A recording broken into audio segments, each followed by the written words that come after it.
Millions of Americans are crisscrossing the United States to visit friends and family this 4th of July weekend as the country is gripped by a heat wave, just as it celebrates 250 years of independence. Temperatures are expected to break records across large parts of the country. Some communities are even cancelling 4th of July celebrations, leaving people to find creative ways to cope. Hotter than hell, you know she's gonna leave you well done. A heat wave is baking Times Square, sending tourists and New Yorkers to misting stations. It's hot, but you know, it's a different heat. You know, we vacation a lot, so we're in all different countries, but this is a different heat. It's a different humidity. We came from Colorado. It's much more humid here, so it's harder to tolerate this weather. While some chose to stay home, for many workers and office goers, they had little choice. It's about 102 degrees. It feels like 150. We're pouring concrete. It just makes it worse. Washington is also sweltering under scorching temperatures. Ridiculous. When I got in the car, it felt like I almost burned myself. Like, it was bad. Organizations have been extending support for vulnerable residents. In Pennsylvania, more than 100 people were treated for heat-related illnesses after gathering to watch a historic steam locomotive. Authorities declared a mass casualty incident as temperatures reached around 41 degrees Celsius. Heat is bearing down on the eastern U.S., heading into the long 4th of July weekend. The high temperatures may force some to alter their Independence Day plans. Let's explore this with Matthew Cappucci. He is a senior meteorologist with My Radar Weather and joins us from Washington, D.C. Welcome back to DW, Matt. All of that was in Fahrenheit, and all temperatures in Fahrenheit sound high to European ears. We here have seen a succession of record-breaking temperatures in the last few weeks. Looks like you're seeing a similar picture there. Yeah, definitely. It's our turn. Right now we're seeing temperatures between 38 and 40 degrees Celsius up and down the eastern seaboard, which is about, I'd say, 5 to 10 degrees above average Celsius, which doesn't sound like much, but that takes ordinary summertime heat and pushes it into record territory. You know, summers will always be hot, winters will always be cool, and Christmas will always fall in December. But when you kind of tilt the scales, thanks in large part to human-induced climate change, you're more likely to see these extremes that much more often, especially when you already have an exceptional event. My other concern, too, overnight lows aren't that low at all. Tonight, for example, here in the nation's capital, will only dip to about 26 or 27 Celsius.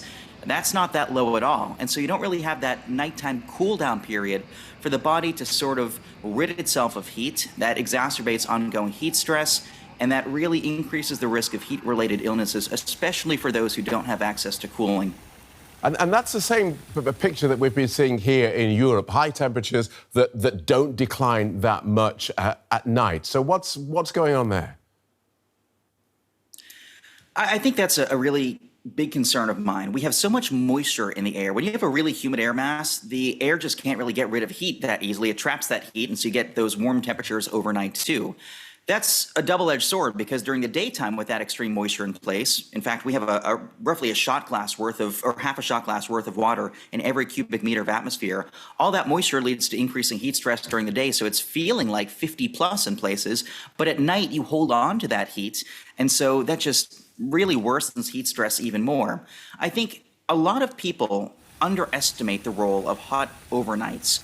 You know, we see cooling shelters open during the daytime during the peak heating, but a lot of those shelters close overnight. If I had my way, they would be open 24/7 because many heat deaths occur during those overnight hours because people just can't cool down no matter what time of day it is. OK, so millions are getting ready to hit the road to be with family and friends for 4th of July celebrations. How's this weather likely to affect those travel plans? It'll be pretty iffy. In some parts of the country, aircraft that require longer to take off due to the heat may actually be delayed. Here in the nation's capital, due to a completely different reason, it's the 250th anniversary of the United States. A number of airports have been shut down due to air shows planned for the holiday. So a lot of folks are driving instead or taking trains. I think the biggest thing people need to remember, though, is that with all the outdoor plans, they need to recognize the signs and symptoms of both heat stroke and heat exhaustion. The other thing I'll say, too, this extreme heat is leading to an increased risk of severe weather. We've already seen very strong severe thunderstorms right across the northern side, the northern periphery of the U.S., on the northern side of this heat dome, so to speak. In fact, on Monday, we had a wind gust to 210 kilometers per hour from severe thunderstorms in South Dakota. More windy storm complexes could arrive here in Washington, D.C. during the 4th of July holiday, so a lot to track in the weather department. OK, so here in Europe, the argument about climate change is largely settled, right? We're presuming that the extreme temperatures you're experiencing there are as a result of El Nino plus climate change. What we don't get is why this is still so contentious over there, because you see people there sweltering, you see increased incidence of deaths because of the heat, but people are still not convinced that man-made climate change is behind this. So I see three different reasons for that. Number one, here in the United States, a lot of our record temperatures were actually set back in the 1930s. And so people say, hey, it was way hotter back then when climate change wasn't really as bad a thing. The reason we saw records back in the 1930s was because we had something called the Dust Bowl, a crazy drought, and it was super dry, and it made it easier to get record temperatures. But it's like comparing apples to oranges. With so much more moisture in the atmosphere, we hold way more heat energy these days. And so people don't understand why the 1930s were hotter, even though climate change is more severe now. The other thing I'll say, too, I think Americans have an uncomfortable relationship with both science and the media. And so if they're getting their information from scientists in the media, like me, they have this inherent distrust.